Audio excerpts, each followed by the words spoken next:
Marcos capítulo 5, irmãos, dando continuidade à série de pregação extraídas, né? Pregações do Evangelho de Marcos, capítulo 5, vamos ler do versículo 21 ao versículo 43. Evangelho de Marcos, capítulo 5, 21 ao 43. É a passagem da cura da mulher hemorrágica e da ressurreição da filha de Jairo. E diz: tendo Jesus voltado do barco para o outro lado, afluiu para ele grande multidão, e ele estava junto do mar. E eis que se chegou até ele um dos principais da sinagoga, chamado Jairo, e vendo, prostou-se a seus pés, e insistentemente lhe suplicou: minha filha está morta, vem e põe a mão sobre ela, para que seja salva e viverá. Grande multidão seguia, comprimindo. Aconteceu que certa mulher, que havia 12 anos, vinha sofrendo de uma hemorragia, e muito padecera a mão de vários médicos, tendo despedido tudo quanto possuía, sem contudo nada aproveitar. Antes, pelo contrário, indo pior. Tendo ouvido a fama de Jesus, vindo por trás dele, por entre a multidão, tocou-lhe a veste. Porque dizia: se eu apenas lhe tocar as vestes, ficarei curado. E logo se lhe estancou a hemorragia. Sentiu o seu corpo estar curado do seu flagelo. Jesus, reconhecendo imediatamente que dele saía poder, virando-se no meio da multidão, perguntou: quem me tocou nas vestes? Respondeu-lhe seus discípulos: vês que a multidão te aperta e dizes quem me tocou? Ele, porém, olhava para o redor para ver quem fizera isto. Então a mulher, atemorizada e tremendo, cônscia do que nela se operara, veio, prostou-se diante dele e declarou-lhe toda a verdade. E ele lhe disse: filha, a tua fé te salvou, vai em paz e fica livre do teu mal.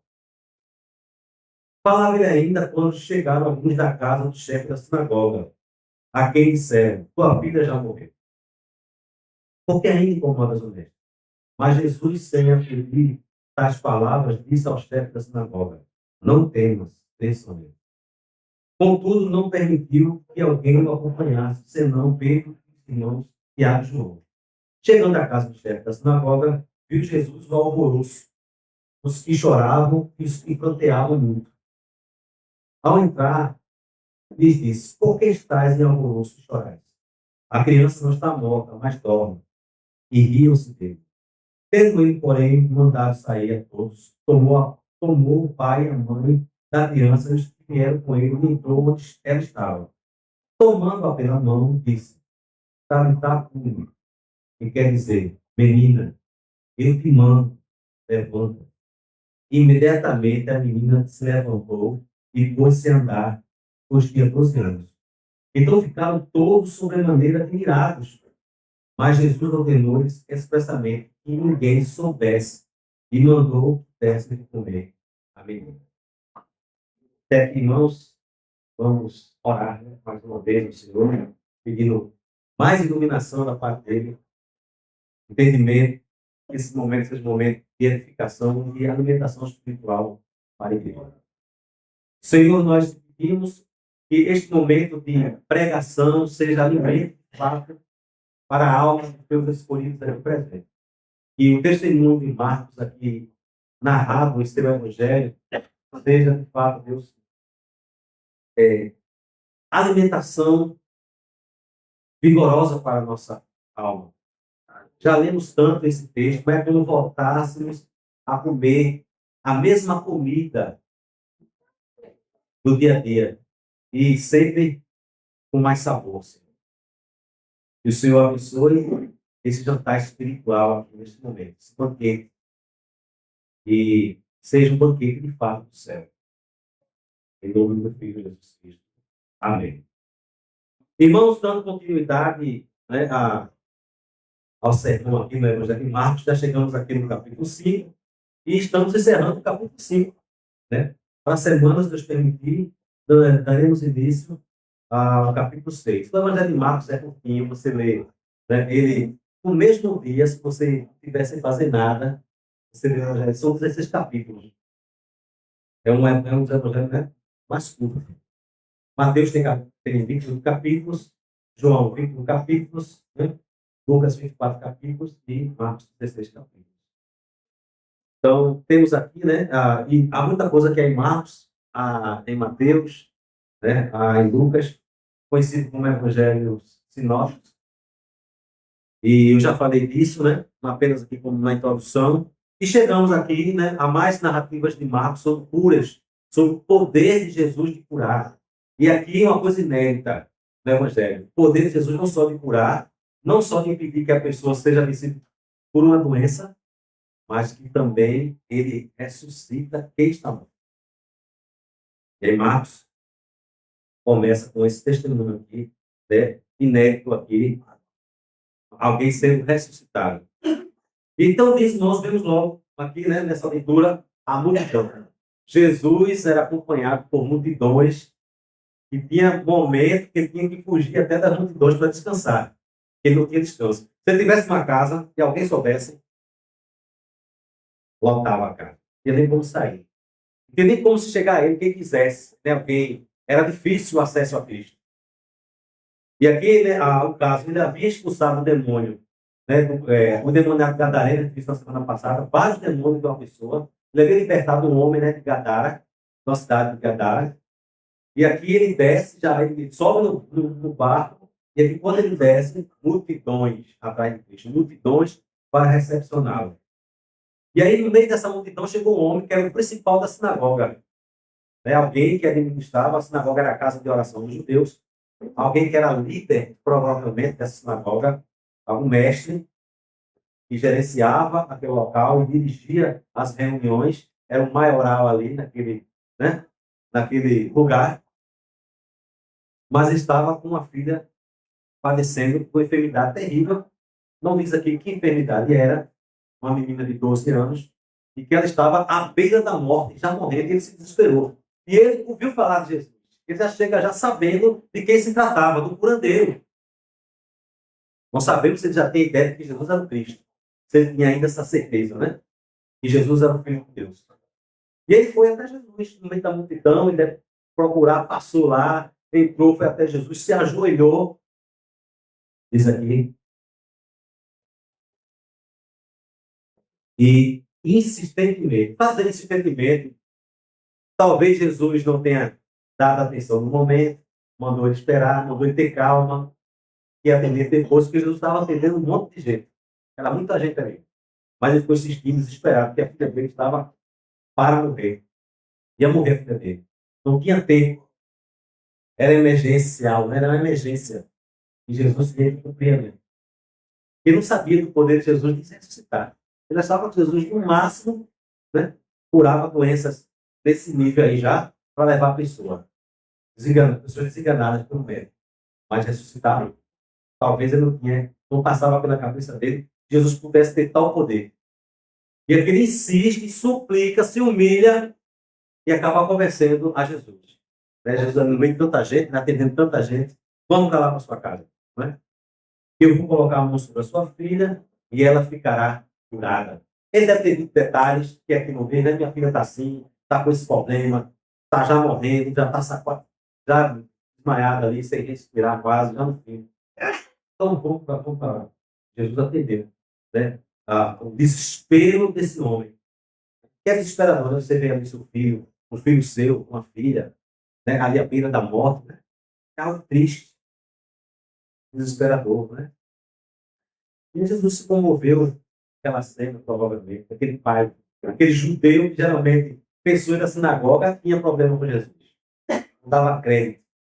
Mas ele se comoveu com a insistência de Jairo, com o pedido dele. E aqui diz o texto que Jesus foi e a multidão atrás, comprimindo ele, aquele aperto, né? Comprimindo todo mundo, ali os discípulos, com aquele aperto, que alguém que já deve ter ficado meio multidão, né? Um show, por exemplo, que já foi para show, sei lá o quê. Qual foi a experiência que você teve com multidão? É horrível, né? Você está no meio de uma multidão aí, é horrível.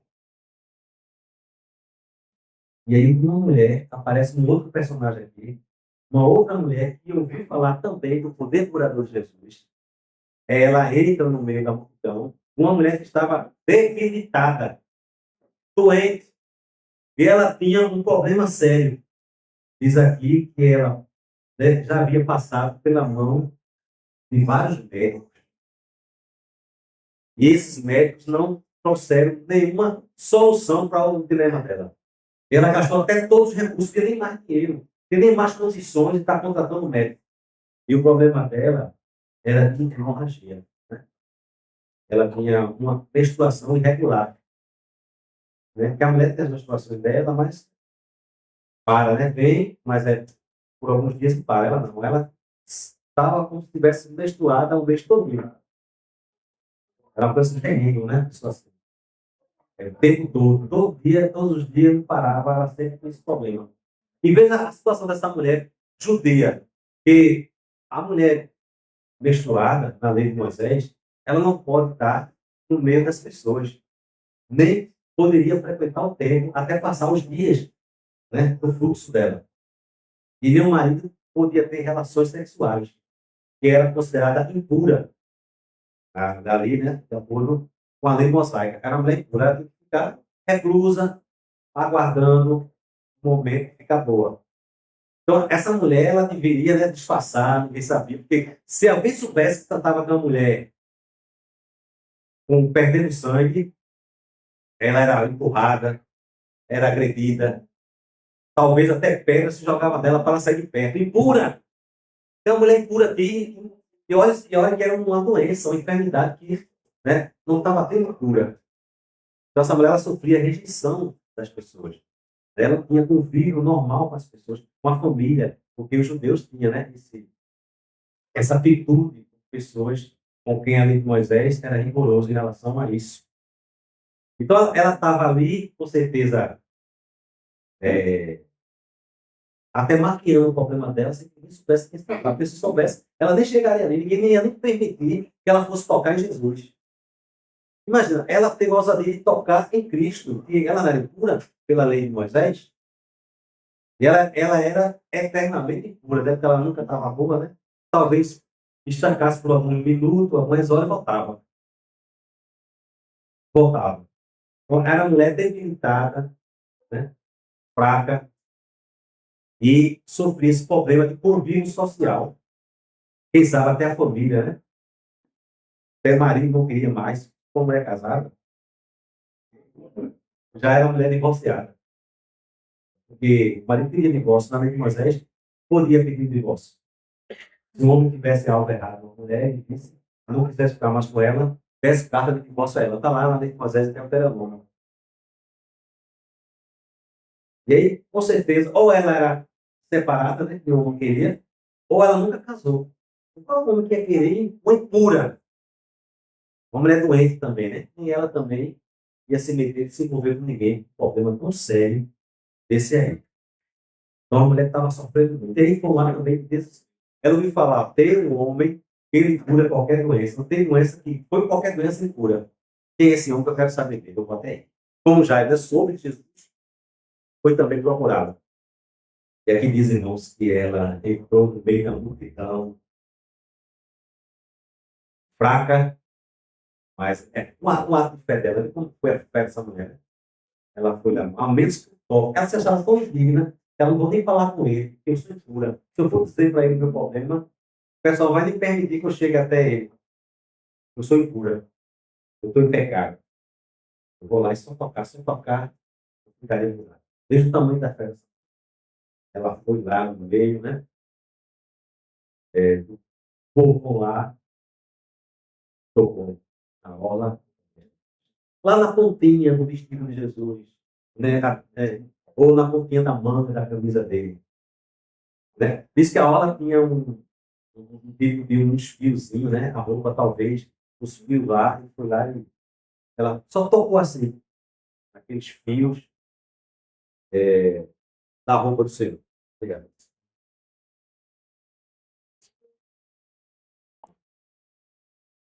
Ninguém viu, não foi? Viu, não? Então, ela foi e diz aqui, ó, ela dizendo por si mesma, e de lá, quando ela toca, a hemorragia estanca ela. E ela fica totalmente curada. E ela sente a diferença. É instantâneo, ela sente que houve, né, uma mudança no corpo dela, um problema dela ali, né, cessou naquele momento. Ela sente isso, que houve a cura do Senhor. E vejo disso que Jesus sentiu, porque no meio da multidão, né? No meio da multidão podia passar batido.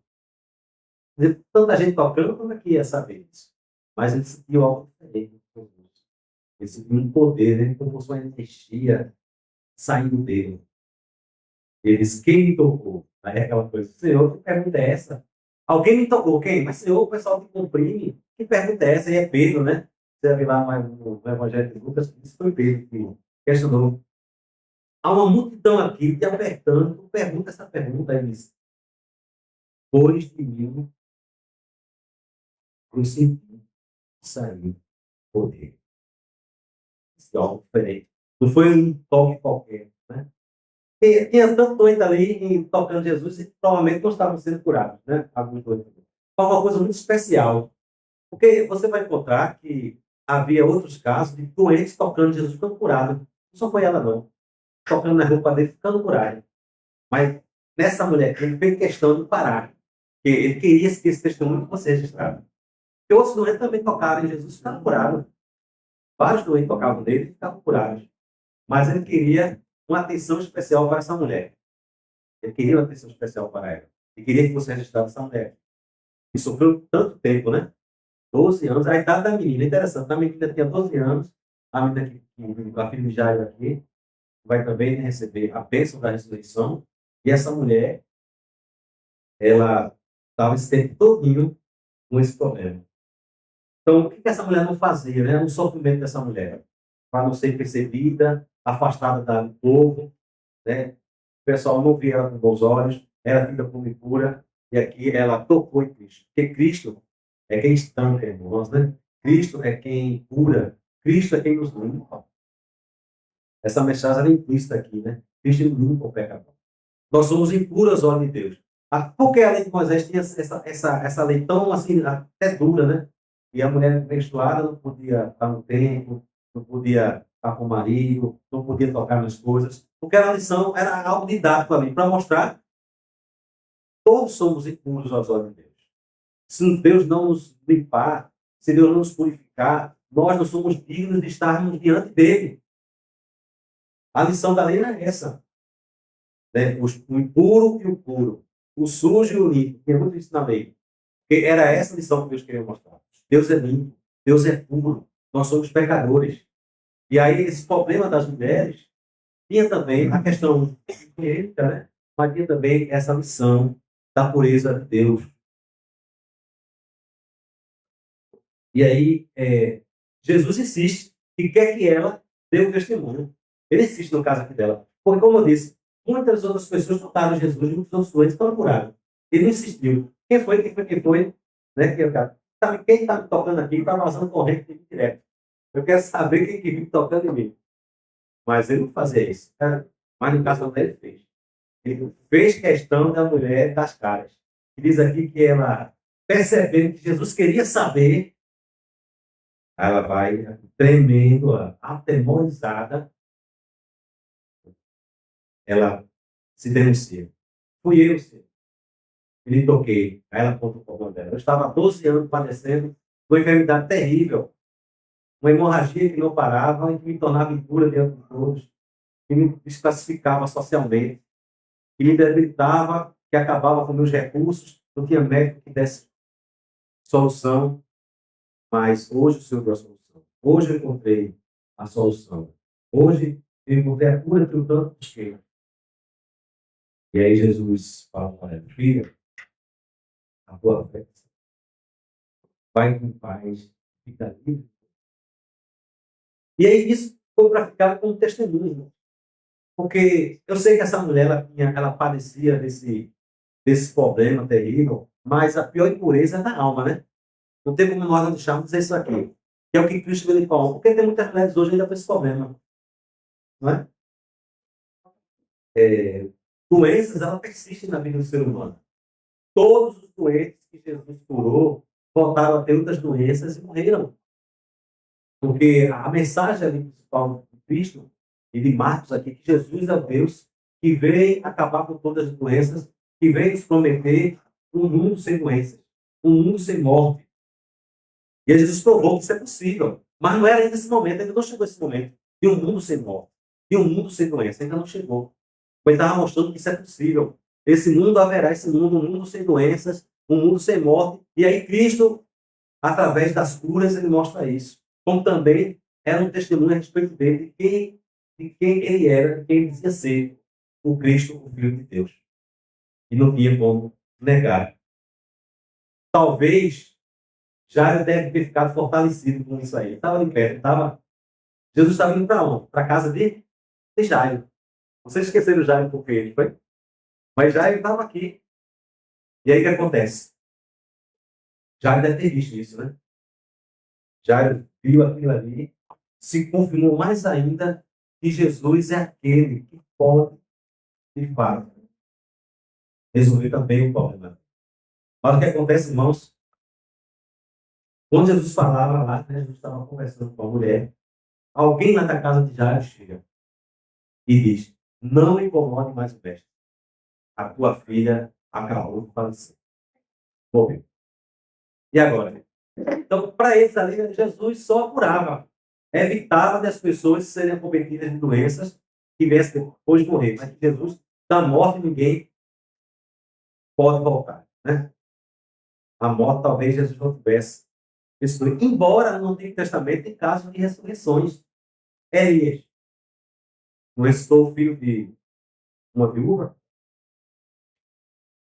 Em caso. Os ossos de Eliseu colocaram o corpo de um defunto na sepultura onde Eliseu havia sido sepultado e o defunto se levantou. Tem caso, poucos, mas tem. Então seria possível que isso acontecesse se Jesus é um novo profeta, um profeta na mesma qualidade, no mesmo nível que Elias, que eles achavam isso? Poderia, não é? Eles alimentarem esse pensamento, mas até então eles não alcançaram essa certeza. Então não incomoda mais o mestre que a tua filha acabou de falecer. Mas Jesus, sem acudir tais palavras, disse: o que é que ele diz, irmãos? Não temas. Crê somente. Irmãos, nossa vida é uma vida só de medo, né? A gente vive com medo do dia a dia. Ah, não é? Somente num país desse cheio de violência, que o governo, infelizmente, não cumpre, né, o seu dever, garantir a segurança do cidadão. A gente está num país, né, infelizmente, assim. Também o governo, né, fazendo uma crítica que, de uma forma geral, não garante que os cidadãos tenham uma vida mais tranquila em relação ao emprego, a salário, não é? É muito sofrido mesmo, tem muita batalha aqui, né, quem é brasileiro. E a gente vive atemorizado. A gente vive atemorizado, muitas vezes. Será que a gente vai ter, né, pão? Será que o dinheiro vai dar para chegar até o final do mês? Um emprego, será que vamos sustentar esse emprego? Fica com medo, né, de emprego não dar certo. No caso aqui dele, era, a filha morreu, eu perdi minha filha.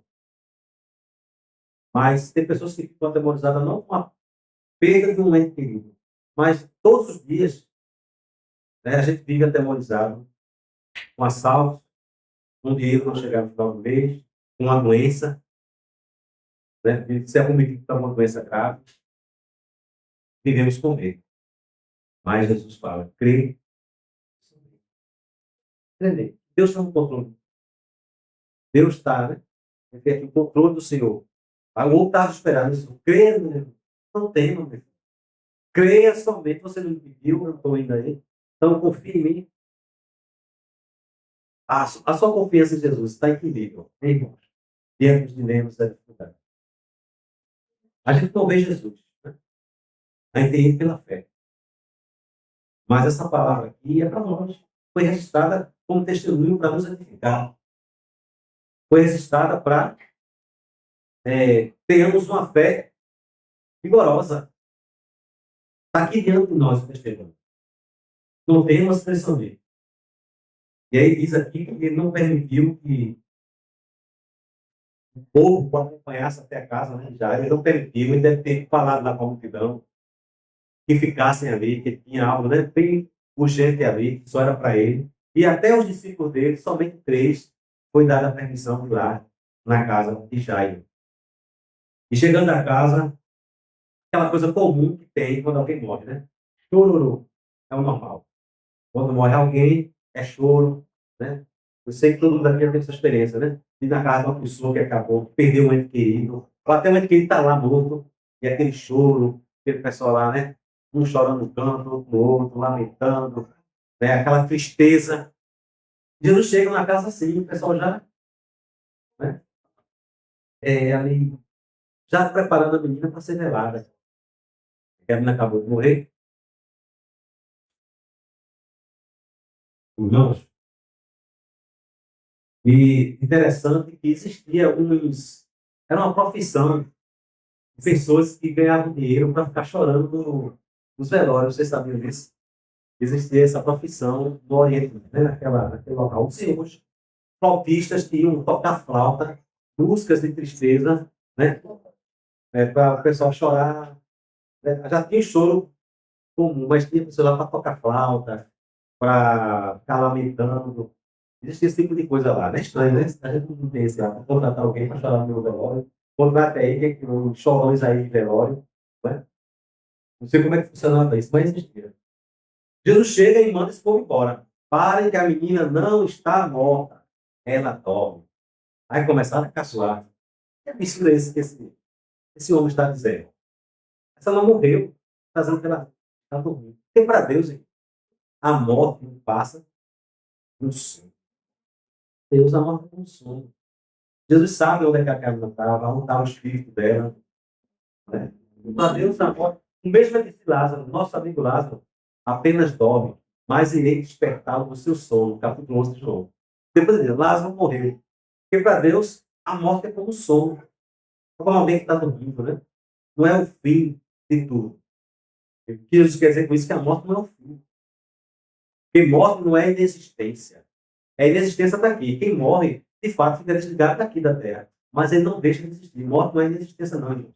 É a passagem de uma vida para outra. É desligamento de um mundo para outro mundo. O corpo é que tomba. O corpo realmente deita, o corpo cai.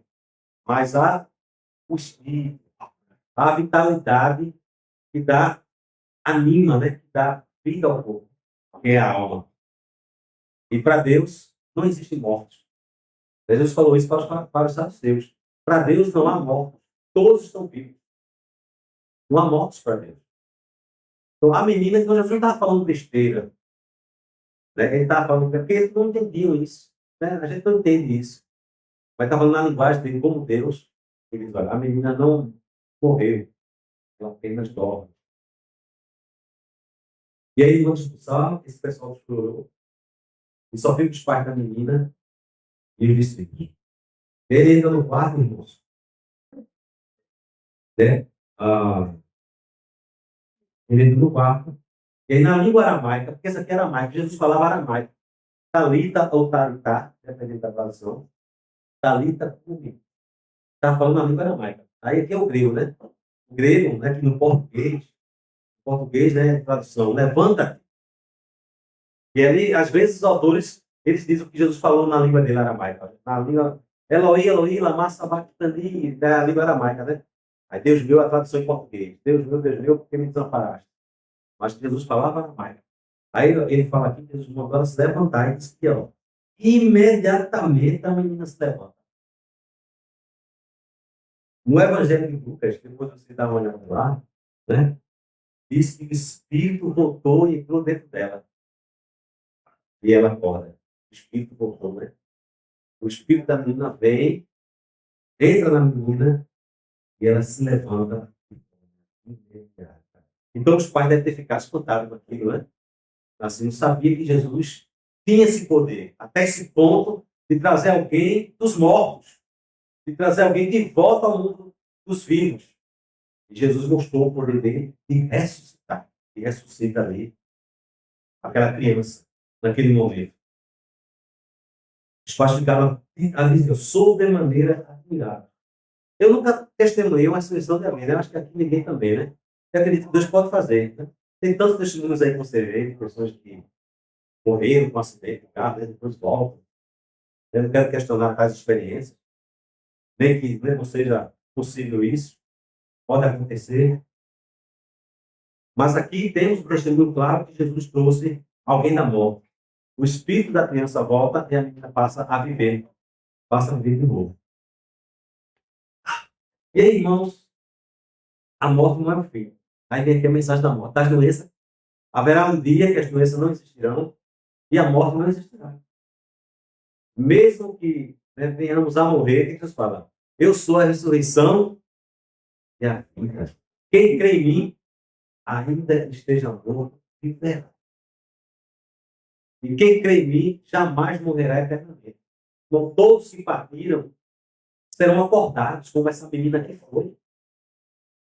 Ela é apenas uma prova de que isso vai acontecer. Não só foi só para a filha de Jairo, não. Será realidade para nós também. Eu não sei que nós seremos aqueles, né, a qual Paulo profetiza, e os filhos que ficarão, né, até a volta de Cristo e não conhecerão a morte, mas todos nós vamos passar por ele. Mas a morte, ela não terá mais poder de nos segurar eternamente. Podemos passar 100, 200, 300, 1000 anos. Vai chegar esse dia. E essa menina voltou a morrer. Deve ter morrido. Né? Jesus ressuscitou ela. Provavelmente ela deve ter se casado, teve filhos, teve netos, teve uma vida normal. Mas morreu. E ela agora está aguardando a ressurreição do último dia. Como nós aqui, né, temos isso. A ressurreição do último dia. E ela sabia disso. Ao poder de ressuscitar o Senhor. E Jesus chegará um tempo, todos os mortos serão ressuscitados. Todos. Até os ímpios serão ressuscitados. Não é só os crentes, não. Justos e injustos. Paulo fala, né? Haverá ressurreição de justos e injustos. Deus fala que no último dia, os mortos que estão nos seus túmulos ouvirão a voz do Filho de Deus e viverão. Os que tiverem praticado bem sairão dos seus túmulos para uma ressurreição de vida, né? Mas os que tiverem praticado mal sairão dos seus túmulos para a ressurreição da condenação. Jesus fala isso. João capítulo 5. Nós cremos nisso, irmão. Isso é o que faz que estejamos hoje aqui. A esperança da ressurreição. Do Cristo que venceu a morte. E Cristo está a maior prova. Não foi tanto a ressurreição de Lázaro, da filha de Jairo. Tem também, né, o testemunho de um jovem, filho de uma viúva, né, que Jesus ressuscita, que estava a caminho do cemitério, e Jesus vinha andando aleatoriamente, né, assim, indo para a cidade, e encontra, dá de cara com aquele cortejo fúnebre, a mãe chorando, o povo chorando, ele toca no caixão lá, manda parar, e manda o rapaz se levantar. Você já leu isso aí, no Evangelho está registrado. Virginia Majocena, levando lá o caixão, né, o corpo, dá de cara com Jesus, ele chega lá e fala. Ninguém conhecia Jesus. Era uma cidade, a cidade na ilha, na cidade que Jesus estava indo lá pregar, onde eles ficam pousar, dá de cara com isso. Aí Lucas faz questão de dizer que era filho único, e aquela mãe tem muitos problemas ali, sem aquele filho. Viúva, sem marido, aquele filho tinha o sustento dela, que naquela época não tinha aposentadoria, como nós temos hoje, né? Benefício do governo. A mãe dependia dos filhos. E aí Jesus manda o jovem se levantar e entrega o jovem à mãe. A maior prova, a garantia, o que garante que nós vamos estar não é a ressurreição desses três. Deveria ter tido outras que não foram relatadas. É a ressurreição de Cristo. É quando ele ressuscita. A palavra de Deus deixa bem claro que a garantia da nossa ressurreição é a ressurreição de Jesus. Ele ressuscitou como nosso representante. Ele morreu a nossa morte e ressuscitou a nossa ressurreição. Jesus não ressuscitou sozinho. Aí Paulo fala no capítulo 6 de Romanos que nós fomos sepultados e ressuscitados com Cristo no batismo. Quando você se batizou, ali você foi sepultado para o mundo e foi ressuscitado para Cristo. Colossenses capítulo 2 diz a mesma coisa. Fomos sepultados e ressuscitados no batismo. E aí nós temos uma nova vida pela fé, nós temos já essa recompensa, nós já temos essa garantia da ressurreição final. Porque se você não estiver aqui, por conta dessa esperança, você está perdendo tempo. Nós estamos aqui, e Paulo diz, né? Porque eu estou padecendo apedrejamento, açoitamento. Paulo diz, por conta da ressurreição vindoura. Paulo. Você acha que eu estou padecendo tudo isso em nome de uma fé cega, de uma fé vazia, de uma mentira, de uma fábula? Não! Haverá ressurreição dos mortos. Vai ter esse dia. E Cristo, ao ressuscitar, é que garante, é que sela esta verdade. A ressurreição de Cristo. E aí, irmãos, isso tem que mudar muito a nosso modo de agir no dia a dia. Não temer mais a morte. A gente teme ainda, né? A morte é ainda um bicho-papão para a gente, mas não deveria. A morte não é mais uma separação eterna. A morte não é... Era a pior coisa que poderia acontecer ao ser humano, isso antes da cruz. Antes de Jesus garantir a ressurreição. Mas agora não mudou. A morte para nós é a entrada para a glória. É um preparo para a ressurreição final. É isso que é a morte para nós. Então nós devemos tomar a morte, né? Como Paulo diz, como a melhor coisa. Paulo diz que a morte é a melhor coisa que pode acontecer para o crente. Que coisa, não é um paradoxo isso, né? A morte é a melhor coisa. Para mim, comparavelmente melhor é morrer, porque eu vou estar com Cristo. E para o mundo secular, não, isso é uma loucura. Pensar dessa maneira. Não é? Mas eu falo assim: quem ganhar a sua vida vai perdê-la. Mas quem perder a sua vida por amor de mim, achá-la. Porque a verdadeira vida está com Cristo. A nossa vida está oculta com Cristo. Não é essa aqui mais, não. Já se considerem mortos, mortos defuntos no mundo. E almeja a ressurreição. O dia da ressurreição. Todo dia. Você está aqui todo domingo. Louvando por este dia. Está com Cristo. Ressurreto. Com o corpo incorruptível. E aí, meus irmãos, o testemunho de Marcos termina aqui dizendo que Jesus foi ainda até de contar, né, nesse momento aqui, nesse primeiro momento, né, diferente aí desses pregadores que qualquer coisa que acontece na igreja dele, entre aspas, essas curas, ele quer que seja divulgado, seja, né, na internet, na televisão, faça qual propaganda, faça a maior propaganda da igreja, da denominação, porque uma cura ali, houve um milagre. Jesus é diferente. Jesus proibia das pessoas contarem, muitas das vezes, os feitos dele. Não era um momento que ele não queria exposição. Havia alguns que Jesus permitia. Não dava dar testemunho, outros ele proibia, como no caso aqui. Ó. Mas Jesus ordenou expressamente que ninguém soubesse. E mandou que desse de comer. Que a menina, né, deve ter estado com muita fome. Mandou que desse de comer a ela. Esse testemunho se viu, no momento ali ele proibiu, mas depois Deus apóstolos lembraram disso aqui e deixaram registrado para nós.